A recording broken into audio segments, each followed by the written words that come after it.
Good morning, and welcome to the Mosaic Company's second quarter 2025 earnings conference call. At this time, all participants have been placed in a listen-only mode. After the company completes their prepared remarks, the lines will be open to take your questions. And now I'll turn the call over to Mr. Jason Tremblay. Please go ahead. Thank you, and welcome to our second quarter 2025 earnings call. Opening comments will be provided by Bruce Bodine, President and Chief Executive Officer. Jenny Wong, Executive Vice President, Commercial, will then cover the market update, and Luciano Siani-Perez, Executive Vice President and Chief Financial Officer, will review the financial results and capital allocation progress. We will then open the floor for questions. We will be making forward-looking statements during this conference call. The statements include, but are not limited to, statements about future financial and operating results. They are based on management's beliefs and expectations as of today's date and are subject to significant risks and uncertainties. Actual results may differ materially from projected results. Factors that could cause actual results to differ materially from those in the forward-looking statements are included in our press release published yesterday and in our reports filed with the Securities and Exchange Commission. We will also be presenting certain non-GAAP financial measures. Our press release and performance data also contain important information on these non-GAAP measures. Now, I'd like to turn the call over to Bruce. Good morning. Thank you for joining our call. I'll start with an overview of our performance and outlook, then Jenny will provide insight into the markets, and Luciano will discuss details of our earnings. Our key messages for today are: first, our hard work to improve operating performance is paying off. It's apparent in our Brazil results, and we expect to see improvements in our U.S. phosphate production business now that the vast majority of our work to enhance reliability is complete.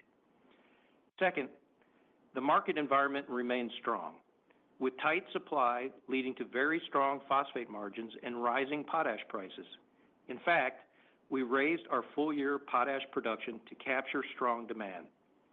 Third, the cost reduction efforts we've been pursuing in Brazil have led to a strong first half of the year, and we expect earnings growth to accelerate in the remainder of 2025. And fourth, our extensive market access continues to be a key competitive advantage for Mosaic. The current market situation demonstrates this point. With some unevenness in the Americas, there is still more than enough demand around the world for all the tons we can produce. We have the agility to send tons to markets where demand is strongest. To cover our second quarter results, we generated net income of $411 million and adjusted EBITDA of $566 million, compared with a net loss of $162 million and adjusted EBITDA of $584 million in the same quarter of 2024. The factors that drove earnings lower are behind us, and across the business, we are poised for a strong second half of 2025. Potash and phosphate markets are tight, and we are maximizing production to benefit fully. We see no signs of a second-half price reset that has occurred in the past few years. The global phosphate market has been tight for 2 years now, and we do not expect that to change in the near to medium term, even with the additional supply we expect to provide to the market. All of the supply and demand dynamics we've been discussing remain in effect. While China recently resumed exports at a low level, Chinese exports remain restricted as producers there meet domestic demand for agriculture and growing demand for industrial uses. Global farmer demand for phosphate fertilizers remains robust.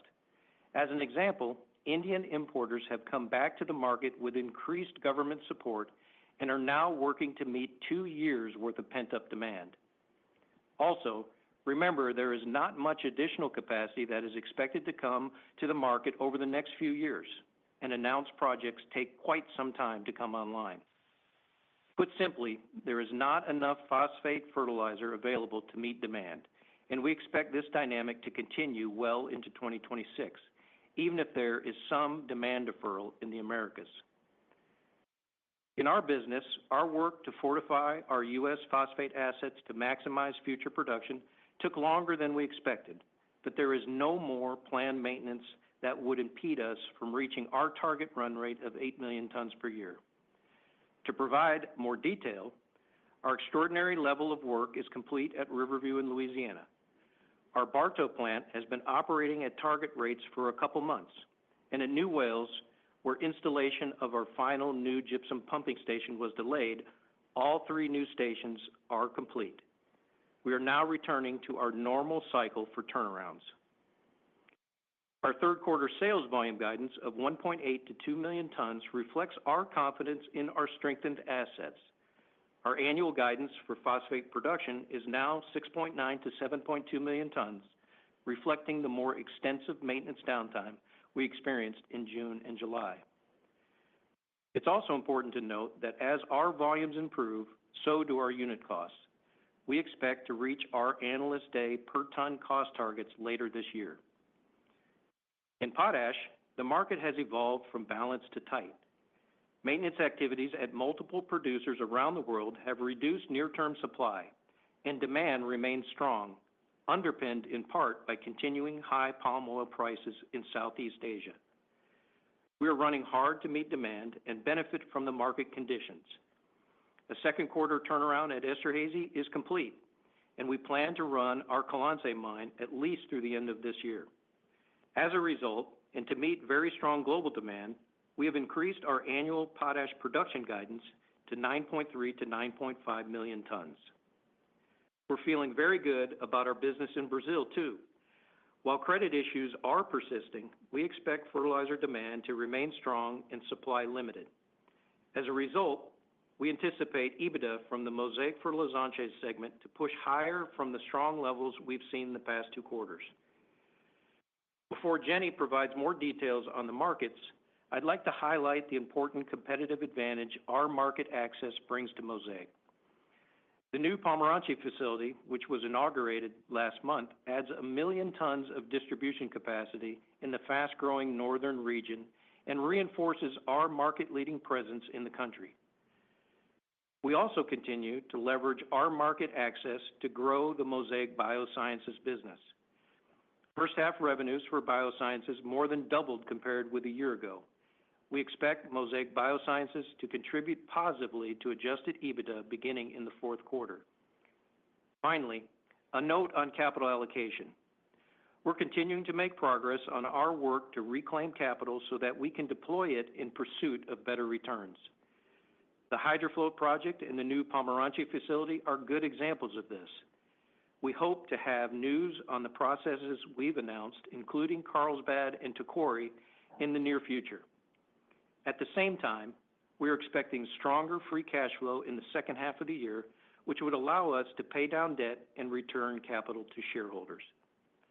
All in all, we have made important and substantial progress this year, and we are in excellent position for a very strong second half of 2025. Now, I'll pass the call to Jenny. Bruce highlighted strong fertilizer market fundamentals. Before I dive deeper into the phosphate and potash market, I'd like to address the recent pressure on ag commodities and why we are still up it on global agriculture. Commodity market has been pressured by both trade and macro uncertainties, as well as a record safrinha harvest in Brazil and the potential for a record U.S. crop this fall. However, as we mentioned before, ag fundamentals remain positive across much of the world, including in many of the key geographies where we operate. Global ag market continuously to be supported by strong demand, including supportive new biofuel policies in India, Brazil, Indonesia, and the U.S., which supports ag market in long run. The headwinds we see in certain geographies related to fertilizer affordability will necessarily trim some demand, for example, in the Americas. But this provides a tailwind to demand in the future, as growers will need to replenish their soil nutrients. Specifically on phosphate, prices have steadily climbed this year with a strong demand that is constrained by supply. And despite higher prices and the lack of available supply that may result in some demand deferral, global shipments are expected to approach a new record. The most notable factor on supply side remains China, which has returned seasonally to the export market, though we anticipate a further reduction in high analysis phosphate export this year, as the country limits export quotas in support of the domestic market and industrial phosphate production. On the demand side, government financial support has energized Indian buying at higher prices. While we expect growth in India shipments this year, supply constraints will likely leave India face another year of pent-up demand that bodes well as we move towards 2026. In North America, summer fill was earlier than expected, given the empty pipeline and fewer imports. We're largely sold out for the quarter and at higher values than spring season. Import supply is down around 20% year over year, given tariffs on most of the oranges, and these volumes are expected to stay subdued. This means that even there is meaningful demand deferral at the grower level this fall, there should be ample demand for Mosaic's products. While in Brazil, we're expecting another fertilizer shipment record this year, with imports up sharply in the first half to meet the demand. With no significant price reset expected in the near term, we expect stripping margins to remain elevated as sulfur prices appear to have stabilized, and ammonia looks like it could soften through the balance of the year. Longer term, we anticipate elevated stripping margin will continue as solid fundamentals carry into next year. As I mentioned, we like to again see pent-up demand as we enter 2026, driven by demand deferral this year and limited channel inventories. On the supply side, new capacity takes time to build and won't feature meaningfully until at least 2027.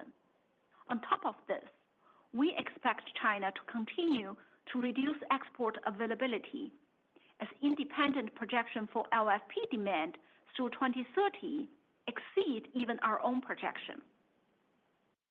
In the case of potash, the market shifted from balanced to tight in the first half of this year, and we anticipate prices to hold around current levels, driven by what could again be a record global shipment. Global supply is now feeling the effects of the announced maintenance in Russia and Belarus, the slowdown in Laos expansion, and lower production from China and Chile. Regarding demand, U.S. customers indicate it will be about normal for fall season, despite prices that are higher than last year, given they still find good value at these levels. Like phosphate, offshore potash imports are also trailing last year, further tightening the domestic market. Brazilian demand has also proved resilient in this higher-priced environment, with inventories near normal despite higher input so far this year. Finally, annual contract in China and India was signed about $65 per ton higher than last year. With this expected healthy baseload of contract market offtake, plus a continued strong pull from Southeast Asia, where solid grower economics are supported by elevated palm oil prices, we believe that supply and demand will remain tight in the near term and limiting any late-year seasonal price resets that usually we experience. Let me pass things over to Luciano, where he will dive deeper into financial results, our strategies, and the capital allocation. Good morning. This was a very unusual quarter in terms of results, with a lot of noise. We encourage you to see the underlying performance of the business through the numbers, and also see why we believe Q3 performance will be amongst the strongest in many, many quarters. First, on net income, the notables were actually on the positive side. The US dollar lost value compared to most currencies, including the Brazilian real, the Canadian dollar. So there was a reversal of the foreign exchange effects experienced in previous quarters, a total of $220 million. In addition to that, we had a gain of $216 million in the market value of our Martin shares. And with these two main effects, net income was $411 million compared to a net loss of $162 million a year before. Second, on EBITDA, well, you saw we had these larger than usual provisions that amounted to more than $60 million on a net basis. Most of these did not have any cash effect in the quarter, and some also will not have cash effects going forward, such as, for example, the bad debt expense, the inventory adjustments, one asset write-off, but some will have a cash component. For example, we recorded $8 million in environmental reserves for future remediation at our Taquari potash mine. We recorded $4 million for legal reserves.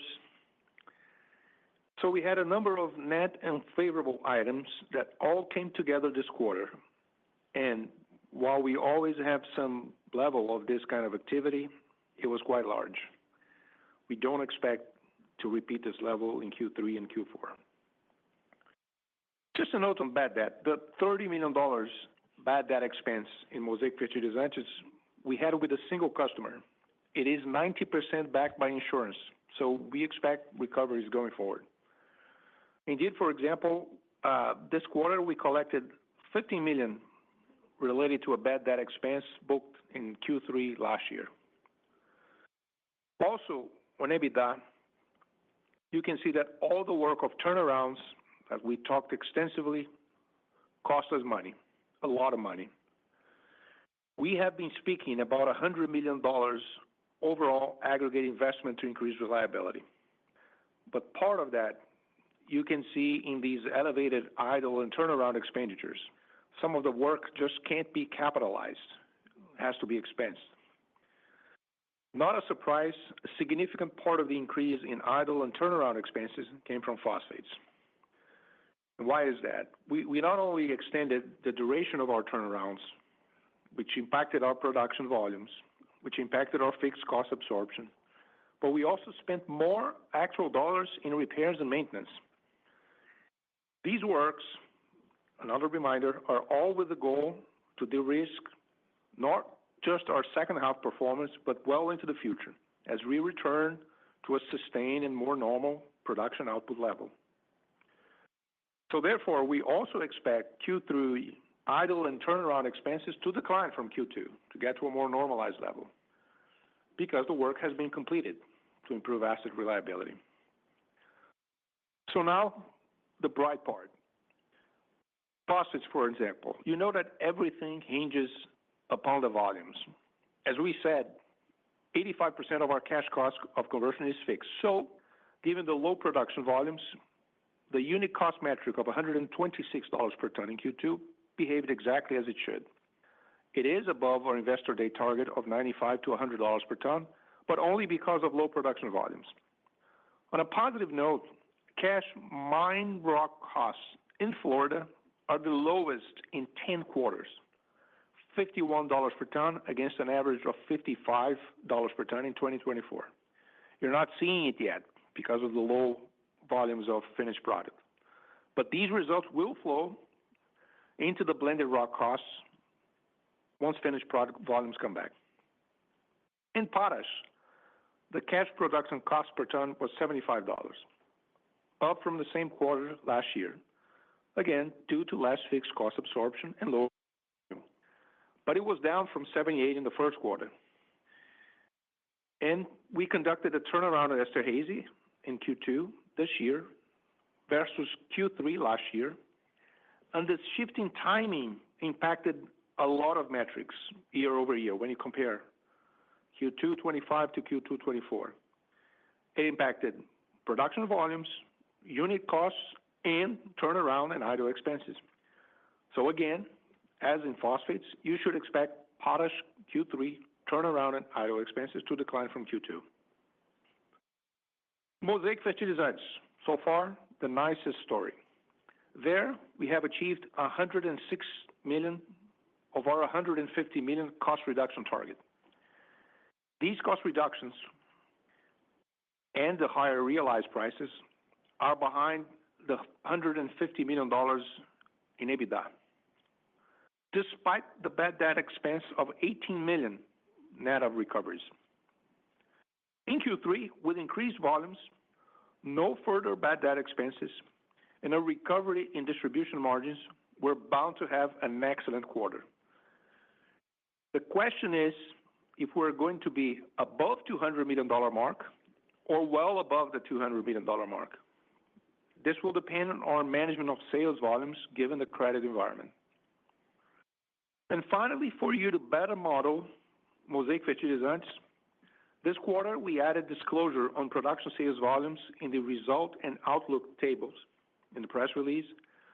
We provide margins that are earned by these tons, and we provide further breakdown of these tons in the performance data sheet. All this new disclosure hopefully will add some transparency to this segment. Back to cost reductions. We have achieved the $150 million cost reduction targets established last year. How? On the back of Mosaic Fertilizantes, as we discussed, and SG&A alone. However, in SG&A, the bottom line is clouded because of the bad debt expenses and because of the non-cash amortization of the large technology investment we made, and that amortization started in Q3 2024. And so we also included in the appendix of the presentation a demonstration of the SG&A savings. And with this achievement, we're now extending our goal from 150 to 250 million. Going forward, this additional $100 million in value capture is expected to be achieved by the end of 2026 and will come from further cost reductions by automating administrative functions, optimizing supply chain, and other cost reductions in operations, gross margin optimization, and fixed cost absorption as we ramp up our production levels. So the prospects here are very, very exciting. So to conclude, quarter three EBITDA in all segments is expected to be significantly higher than last quarter. With an extraordinary level of turnaround to improve asset health and reliability behind us, in phosphates, we expect volumes to increase, cash conversion cost per ton to decline significantly in the third quarter, turnaround and idle expenses to come down as well, and therefore having strong EBITDA growth from Q2 to Q3. In potash, we're pedal to the metal, increasing production, sales outlook to take advantage of favorable market conditions. And Mosaic Fertilizantes will be peak sales, peak margin season in Q3. We definitely have the win at our back. With that, operator, please open the line for questions. Thank you. We will now begin the question and answer session. To ask a question, you may press star then one on your touch-tone phone. If you're using a speakerphone, please pick up your handset before pressing the keys. And to withdraw your question, please press star then two. We also ask that you please limit yourself to one question. And at this time, we'll pause momentarily to assemble our roster. And the first question will come from Ben Isaacson with Scotiabank. Please go ahead. Thank you very much, and good morning, everyone. Just looking at the share price performance today, I was hoping you could parse out the noise from what has actually changed from your investor day, for better or worse. Thank you. Ben, thanks for your question. I assume you want to go through everything in Investor Day that has changed? No, I just want to understand why the market, or why do you think the market is reacting so negatively to what seems like a couple bumpy quarters, but nothing has really changed in terms of the main outlook since your Investor Day. That's what I'm trying to understand. Yeah. No, I appreciate the question, and appreciate your report this morning as well. I thought it was well done. I think there's question, and even I know you've asked this in your report on, how much of this extraordinary expense that we've all been talking about and that we documented in Q2 is reoccurring or is transitory or extraordinary. And I think that's one thing, because, how do you kind of bake into what the underlying performance was when you normalize things? No doubt our production volume in phosphates was down from what we had in Analyst Day, and we've talked about that in a number of conferences. There was discoverables, particularly at New Wales, on kind of our phos acid waste disposal handling systems on all 3 trains that needed to be upgraded. The final upgrade, as we communicated, we tried to pull that into June, just couldn't get the parts in time. We're targeting to have that done in mid-July. It ended up going all the way to the end of July due to parts availability. So that was the biggest change from a production, although we did guide in early June of what we anticipated there, and actually we're right at the midpoint of guidance. But that is a definite difference in what we had in our Analyst Day numbers. As far as the extraordinary expenses, we've talked a lot about this and dug into kind of what is kind of average on turnaround and idle expense for our active facilities. And although it's not a perfect closure, because idle and turnaround always has some variability to it, we feel that about $50 million of that expense in phosphates particularly was kind of non-normal and was truly due to the extraordinary efforts, which we're happy to have behind us, to get reliability and asset health back to where we needed to be to do exactly what we said in Analyst Day, which is to get to that 8 million ton run rate. So, everything else is actually trending quite good. Potash costs are a little bit higher with FX and the production mix with more runtime from Colance, particularly in quarter 2, with Esterhazy being down, the horse, rather in Q2 versus Q3, which is maybe more normal for turnaround. That cost difference probably was more highlighted and elevated. But listen, on biosciences, we're making good progress. On fertilizantes, as Luciano just highlighted in the pre-recorded section, really excited about what we're seeing in the underlying performance of that. And all of our Analyst Day targets, potash cost, conversion cost, as well as mined rock cost, all are trending towards exactly where we wanted them to be on Analyst Day, outside of maybe a little bit of impact of FX that's a little bit more than what we would have thought at that moment in March earlier this year. So, Ben, it's a great question, but I think it's the phosphate volumes and, hey, when is execution going to come to bear, and how much of this large extraordinary expense was reoccurring and how much of that was kind of one time. The next question will come from Chris Parkinson with Wolfe Research. Please go ahead.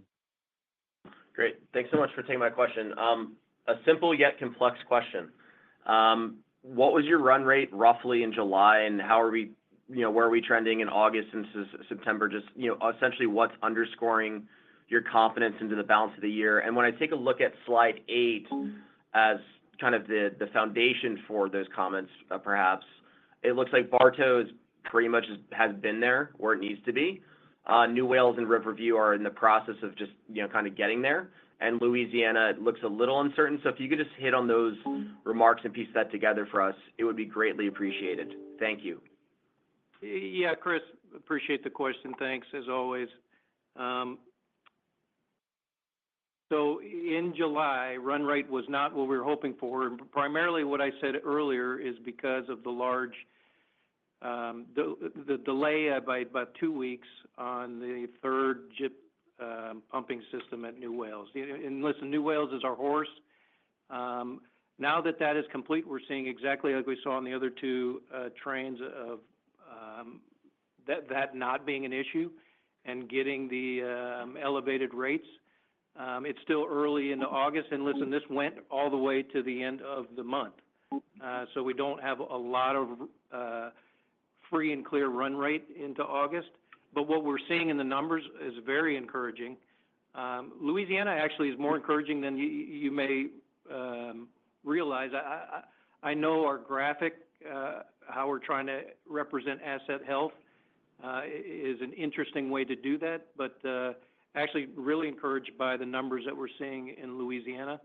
And as you said, Bartow is kind of humming along right at its 2 million ton annualized capacity without much of a hiccup.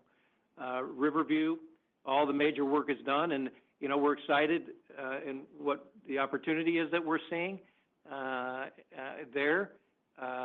And we just need to, now that maintenance activities, there's nothing scheduled more in extraordinary work, is to really just, now that that is out of the way, as Luciano said in potash, putting the pedal down in phosphate and stringing together days, weeks, months, and we're very encouraged by what we're seeing. Hence our guidance at 1.8 to 2 million ton range. That's the confidence we have in what we're seeing and the confidence we have in what we've executed and got behind us going forward. The next question will come from Joel Jackson with BMO Capital Markets. Please go ahead. Hi, thanks for taking my question. Luciano, Bruce, team. Okay, so we have $50 million idle and turnaround one-off costs in Q2. You've been very clear about that in lots of different ways. You say that those costs are going down in Q3. I think what investors and shareholders really want to understand is, these $50 million of extraordinary costs, how do these exactly ramp down? If you can give us as much granular as possible, is that 30 million in Q3, 10 million in Q4, 0 in Q1, is it 0 in Q4? Please tell us. Yeah, Joel, I'm not going to answer it the way you're asking because we don't guide on this on a quarter basis, but let me try this. As we've looked back historically at turnaround costs and phosphates as an example, they're in the zip code on an annualized basis of $100 to $110 million. It is lumpy because unit operations have different schedules for phosphoric acid, granulation, and sulfuric. So it's not that easy, and you will always have one quarter higher than another year over year because of that kind of lumpiness. But on average, I think a good number to model for an annualized basis for phosphates is about $100 to $110 million. In potash, that number, is going to be a different number. I know you asked about phosphates particularly, and then, you can look at the history there. I don't think the history is different in potash, but again, you look at what we had at Esterhazy, Q2, we executed a turnaround this year in Q2 rather than what is more traditionally Q3, and that was to try to do the hydrofloat tie-in so that we had the 400,000 tons of additional capacity going into the back half of the year due to that high return capital project. So I know you'd like a perfect answer. There's no way to give you one, but hopefully giving you a little more color on an annualized basis allows you to better appreciate what to expect on a more normalized ongoing basis. Joe, Luciano, I don't know if you had the time to go through it, but the presentation on our website has one slide, which is slide 9, which gives the actual numbers for Q2 24, Q1 25, Q2 25. Then you can do some comparisons, and you're going to reach. That's the question. That's the question I'm asking. Yeah. That's the question I'm asking. We're going to be doing Q3.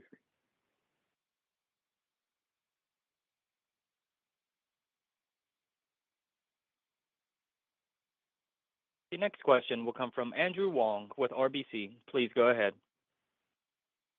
Hey, thank you for taking my questions. Good morning. So maybe a couple of things here on the phosphate side again.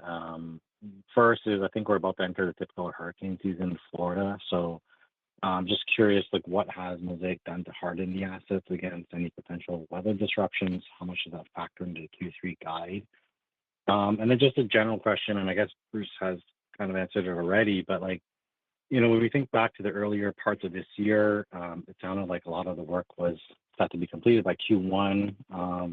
But then there were other things that seemed like they needed more work, like, for example, the new gypsum handling systems. I don't think was something that was previously mentioned or that we really had discussed. So I'm just kind of curious, like as you're thinking about production going forward, like are there any items at all that still need any major maintenance that should support that run rate, or are all those things complete? Thank you.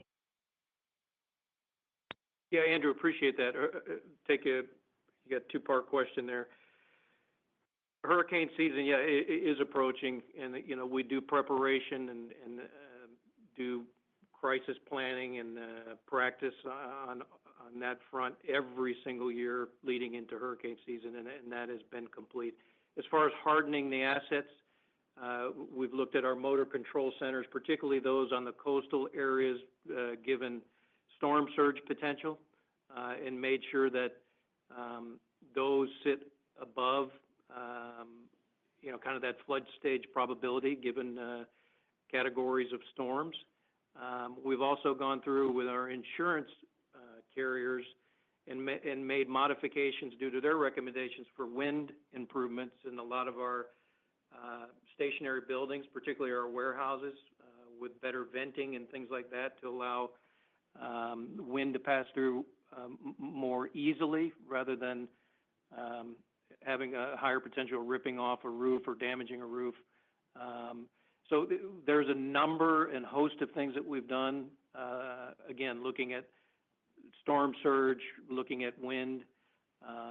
The difficult thing that is hard to harden for, and what we do in preparation going into hurricane season, is making sure we have freeboard in our gypsum stacks and clay settling areas, is just accounting for how much rain you could get in any given storm. And if you went back to some of the storms we had late last year, 1 in a 1,000-year storm event is awfully hard to prepare for. So there's billions of gallons of water that can end up, falling on our areas that we have to manage, and then we have to deal with that water. But we go to great lengths to make sure our freeboard, and there's regulatory requirements around those as well with our state agencies that we have to comply with going into hurricane season, and then putting in power backup, pumping backup for all sorts of contingencies is part of our game plan every single year. And then second part of your question was phosphate. Yeah, Andrew, a great question. We talk about that always, and we do with our reliability maintenance folks, assessments of each of our unit operations. We don't see any obvious issues in the remainder of the asset base. So for us, any planned maintenance for asset health and reliability is truly now behind us from an execution standpoint. Those gypsum stack pumping systems, maybe we didn't talk about it in an earnings call, but in Q1, but we've talked about it in a number of different investor conferences. As we debottleneck sulfuric acid and put the pedal down, particularly at New Wales, we ran into, because we haven't run in 4 years at these rates, issues in phosphoric acid, particularly on our gypsum handling. As the rock quality has changed over the last 4 or 5 years, we're actually making more gypsum per ton of rock feed than we had historically. So those systems just simply were a bottleneck that they didn't used to be, and it was not something that we knew until we got to actually trying to push to full rates. So that ended up being a throttle limiter at New Wales, and we had to actually replace all 3 phosphoric acid train gypsum pumping systems between April, May, June, and July. We don't see anything else like that at any of our other facilities as we've ramped up throughout the last several weeks.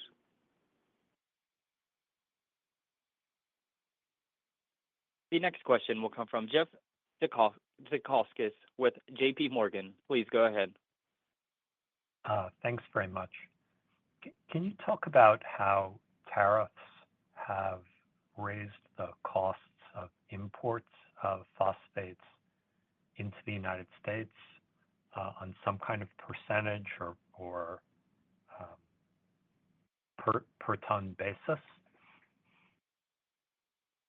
Yeah, Jeff, thanks. And listen, talk about a dynamic subject is that it seems to be changing on a almost weekly basis these days again.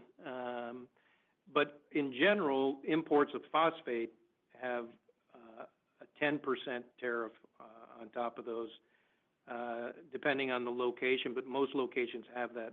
There's nothing on Russia as of today, but, you know, the threat that outside of the CVD, there's CVD duties, but as far as tariffs go, you've seen in the press, as we all have, that there is a threat if, you know, the Russia-Ukraine ceasefire doesn't happen, that maybe we would put more tariffs on Russia. But as of today, there's none. But Jenny's got a little more detail that I'll let her go into. Jenny? Sure. Jeff, I think Bruce talked about the tariff impact to the market, which actually indirectly supported the market in the U.S. As this reduced import. Year to date, we see around 20% of the import reduction for both P and K. It looks like it is going to continue. In terms of the direct impact to our own business, our raw materials on sulfur and ammonia, majority of the sulfur for our own production in North America is coming from the Gulf, meaning there's no impact on from the tariff. We do buy some solid dry sulfur from Canada, which is exempt from the USMCA agreement. In terms of ammonia, majority of the ammonia that we consume in the U.S. are coming from two sources. One is contracted with the suppliers in the U.S. The second part is our own self-produced in Festina. We do buy a small percentage of the ammonia from the market. In this bucket, we have a very small volume coming from Trinidad, which we won't need to pay 15% of the import tariff. That volume is very small. So I would say the direct impact as of today to our cost from raw material side are probably minimal. Yeah, so Jeff, that's probably more of an answer than you asked on your question, but that gives a general tariff response on not only what's happening to competitors coming into North America, but into the U.S., but also impacts on our own business due to tariffs. The next question will come from Vincent Andrews with Morgan Stanley. Please go ahead. Thank you. I've got a follow-up on question 8, on slide 8. You know, that asset health target that you have of 85 to 95%, it says based on turnaround timing. So can you just help us better understand? 85 to 95% means it could be one or the other depending on how heavy your planned turnarounds are in a particular year. Is that correct? And then is it also not assuming that there are any unplanned outages in the year? And is it your expectation that with all of the work that you've done over the past few years on a go-forward basis, that the amount of unplanned outages, let's leave hurricanes aside for argument's sake, but the amount of kind of run-of-the-mill unplanned outages would be de minimis? Is that correct? Yeah, Vincent, great question, and just I know this is an unusual metric. It's not operating rate, and that was on purpose. But yes, you kind of nailed it. So that pie chart will start to open up the piece of the pie from 95 to 85 as duration. I'll use an example of sulfuric acid plant. Turnaround is on a 3-year cycle. So in year 2 from the turnaround that you previously did, the asset health is starting to tick down a little bit until you hit your 3rd year turnaround, which then it goes back to full asset health again. So it's just a timing issue of asset health just by nature of erosion and corrosion on piping and mechanical equipment incrementally changes in any moment in time from its last turnaround. The reason it's not 100% is that it does allow for normal unplanned downtime, which is just run-of-the-mill stuff that, happens all the time, not these extraordinary unplanned downtimes that we've kind of seen more prevalent in the past. So The answer is yes, you should think about it, that there's no extraordinary unplanned downtime in those numbers, and we don't anticipate that being normal on a go-forward basis now that the asset health is where we're showing on slide 8, which is where we're targeting, given all the extraordinary efforts and spending and work that we've done over the last few years.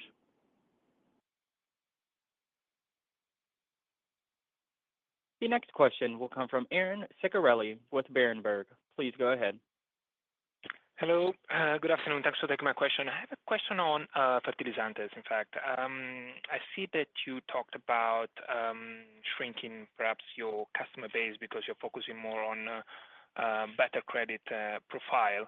At the same time, you are adding capacity in Palmerante, and now you're talking about 200 or even more than 200 million EBITDA for next quarter. I'd like to understand, we also have bioscience becoming EBITDA positive later in the year. How should we think about the earnings power of this business in a mid-cycle scenario? Thank you. Yeah, Aaron, thanks for the question. I know that the two may seem to conflict with each other, but it is just part of our our risk management process with customers, given the credit situation in Brazil, and knowing that if credit continues to be a pervasive issue with some customers, we may choose not to do business, and that's why we have a guidance range that is probably wide as it is, and that we're saying that tend to be in fertilizantes maybe on the lower end with that risk included. Now, that may or may not happen, but we are not going to take undue risk, and I'm going to let Jenny kind of talk a little bit more about that, and then maybe turn it over to Luciano to talk a little bit about his view on forward look financial performance in that fertilizantes segment, given everything that's changed fundamentally from a cost structure standpoint, as well as our growth in distribution capability with Palmerante, and what we have planned over the next several years to continue to grow organically with latent capacity as the market continues to grow. So, Jenny? Sure. Thanks. In terms of Brazil, I would think the credit risk are actually related to, the macro environment, the high interest rate, but also the overall ag commodity prices. So as we are in the market, it is cyclical. So you will see the market will come back. The expansion in northern part of the country in Brazil, we're not only looking into the current season or next season. We're looking at the growth of the overall agriculture expansion in that part of the market, and also we see a very the growth itself. It is going to come along in the next few years. So is that contradictory to our smaller customer base?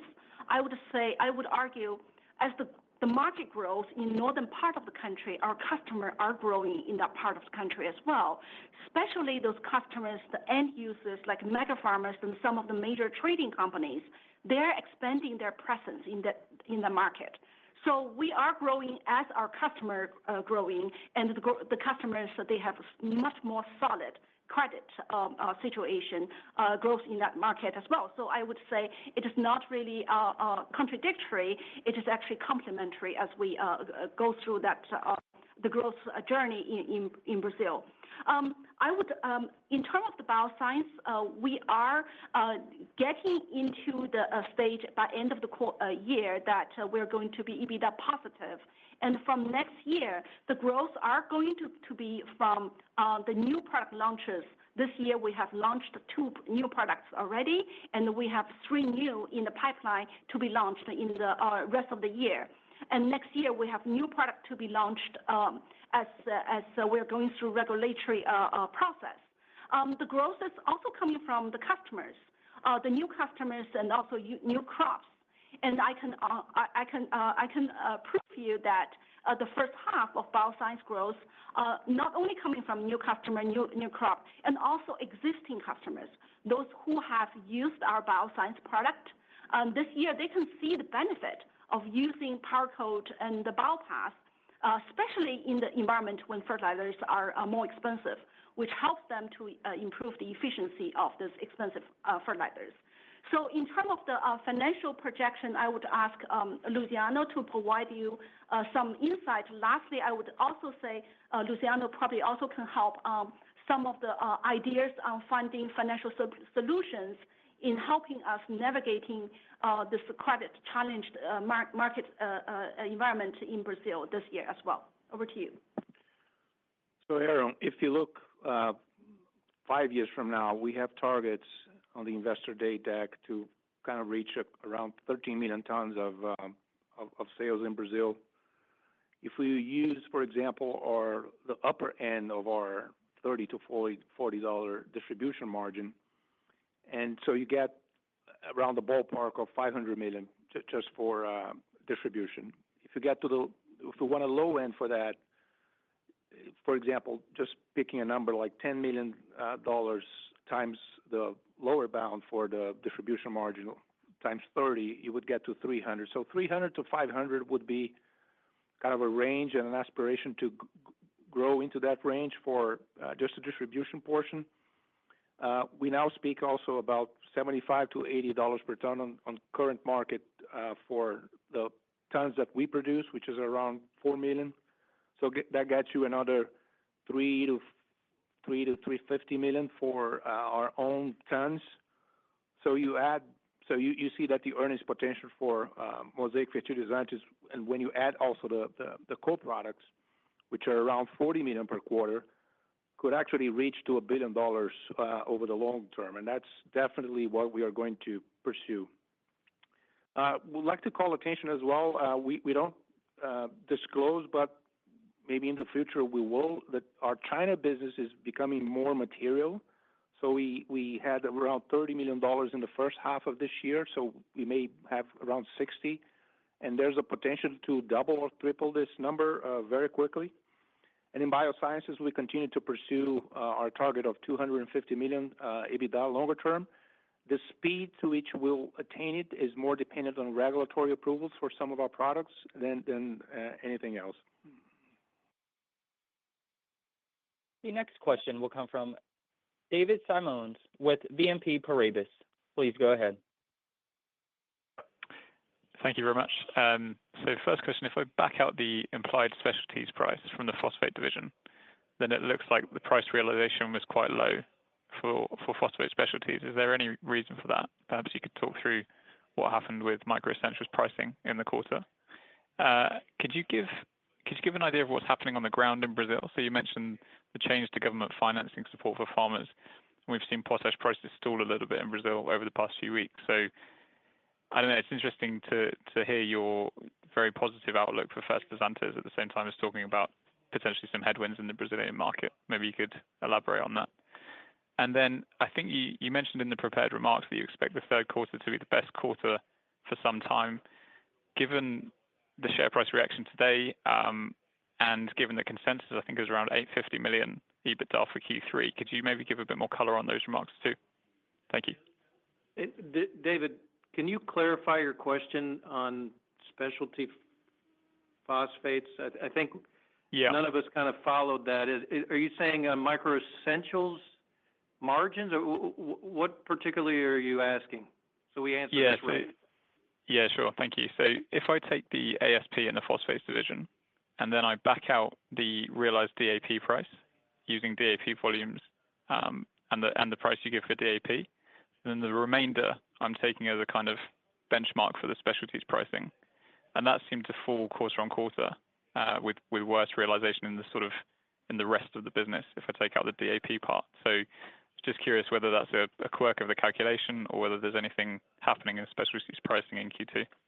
Yeah, I think, David, that's one that's probably better handled offline to get into more detail, because there's feed products in there. There's a lot of stuff that go into that calculation, and we're already running up on time, so not trying to avoid that question.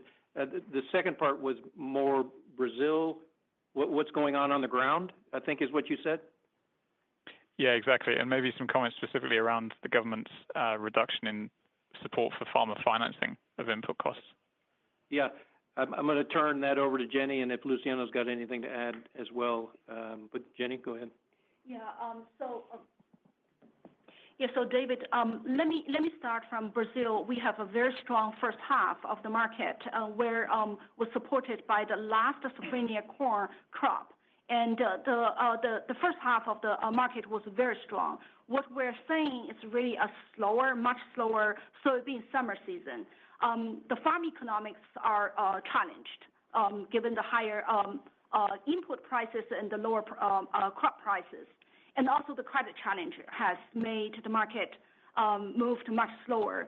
What we're saying on the ground at this point of time, normally only 5% of the summer season fertilizers to be purchased, but this year around 20% to be purchased, which shows how slow this market it is.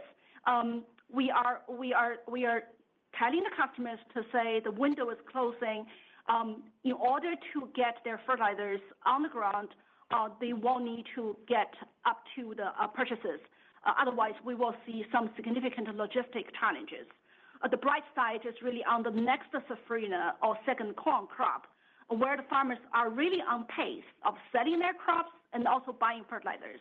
In fact, the farmers buying their future corn fertilizers already, they've bought 35%. For the next second corn crop versus 25% as average. So the real challenge is really in the current summer season for soybean, and the credit issue is the mainly challenge. And we can tell you the customers on the ground are really trying to find any possible solutions. Probably government support is one of them, which I need to ask Luciano to comment. Oh, very quickly. So high interest rates, yes, less government support. What's happening is that the big farmers, they continue to do well, but the small ones are being squeezed. You're seeing consolidation. So when we talk about credit issues, is just on that fringe of small farmers and the retailers that buy and sell and have a lot of working capital needs. So the planted area is actually growing because the big ones are making up for the difficulties of the small farmers. So that's the situation. It's a consolidation of the market driven by tightness in financial conditions. The next question will come from Richard Garchitoreno with Wells Fargo. Please go ahead. Great. Thanks for squeezing me in. So maybe just shifting to potash, you took the full year production guidance up. Just curious, maybe on the third quarter, you had basically in the second quarter idle costs of $26 million. 34 million in potash. Do you expect to get any of that back in the third quarter?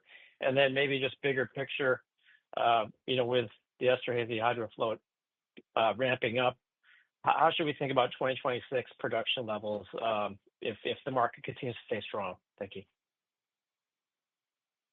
Yeah, Richard, third quarter turnaround cost, because Esterhazy would usually be and it's usually in that $25-ish to $30 million zip code for a turnaround at Esterhazy, was pulled into second quarter. We don't have that in third quarter. Belle Plaine still has a turnaround that straddles third and fourth quarter, but you should expect, as we've said, to see significant decrease in third quarter on turnaround costs in potash. As far as running our facilities, we're going to continue to run Kalanse to meet the strong demand that we're seeing, hence why we raise guidance, and that's really coming from Southeast Asia. We got good solid demand in the Americas, but really where we're seeing good growth is on the international side. In fact, Canpotex had a record shipment in the first half of the year and is anticipating something similar in the second half of the year, given strong demand. So there's good demand at the right value proposition for us to run all of our assets right now. How does that look going into 2026, given that hydrofloat is now ramping back up? We're going to have to continue to evaluate that. If Canpotex and Mosaic domestically have enough share and enough volume and demand exists for our products and the value creation is there, we'll continue to run those facilities. but it's too early to say, outside of running Belle Plaine full and Esterhazy full, what we're going to do with the Colonsay at this moment in time until we get a little bit closer to that, to quarter one and quarter two of next year. The next question will come from Kristen Owen with Oppenheimer. Please go ahead. Hi, thank you very much for fitting me in. I actually want to finish here on the beginning question, and forgive the simplicity of it, but asking on behalf of myself as the newcomer and on behalf of some of the shareholders, the more broad shareholder base that you've attracted post-Investor Day. Given what you know today about your operating rates, you've given guidance on pricing, you've given guidance on volume, you've suggested you're sold out in costs for 3Q. How much better can 3Q EBITDA be versus 2Q? Any sort of quantification of that sequential step up would be extremely helpful. Thank you. Well, Kristen, it's kind of like an earlier question on guiding to turnaround costs. We just don't guide on EBITDA, but maybe Luciano can help give you some things to think about as maybe you're modeling. Because the growth should be pretty significant based on those numbers from Q2 to Q3. So, Luciano? So, Kristen, for example, starting with phosphates. So, shrimping margins are going to go up, right? So, we're guiding $700 to $720 per ton prices compared to $668 realized this quarter, and sulfur and ammonia prices might be stable. So, if that change in margin times the tons of the Q is an increase. Then you have phosphate volumes increasing. You can, for example, use the change in tons that we're guiding times even the Q2 margins. You have turnaround and idle costs are coming down. We discussed this extensively, so another plus. Conversion costs are going to come down, another plus. So conversion costs per ton could come down. You can make an estimate and multiply it by the tons. Blended rock costs. So, in other words, a lot of tailwinds. When you go to potash, same thing. We're guiding $270 to $290 compared to $261. So that increase flow directly into the bottom line. You can multiply the changes by the difference in volumes. The volumes, say kind of stable. Production costs are going to certainly decrease with hydro float coming in. Turnaround and idle expenses, we also discussed, they're going to come down. On our estimate, you could do. Mosaic fertilizers EBITDA, we kind of guided it over $200 million, and maybe would be well above, depending on how much we sell. So a lot of levers that a good estimate should consider to see what's going on in Q3, and certainly it's going to be a much better number. Well, listen, that's all the time we have for this call. I apologize to the 5 or 6 folks that we didn't get a chance to get to. I really appreciate the interest in our call today. Had a good lineup. I think we talked about a very robust set of topics, so appreciate that, but I encourage you to follow up with the IR team and ask your questions there, as they're well prepared to talk about that. So I'd like to close our call by reminding you of our key messages. First, our work to improve asset reliability is paying off, and we expect strong production performance, as we talked about, for the remainder of the year. Second, fertilizer market fundamentals are compelling, with tight supply and good global demand driving prices higher for both potash and phosphate. Third, our Brazil business is performing very well, and we expect significant earnings growth in the second half of this year. And finally, we're continuing to derive value from our extensive market access. We have the ability to move tons to the markets where demand is highest, and we have the pipelines to introduce new products like our Mosaic Biosciences innovations at scale. All in all, we've done the work necessary to set Mosaic up for a very strong second half.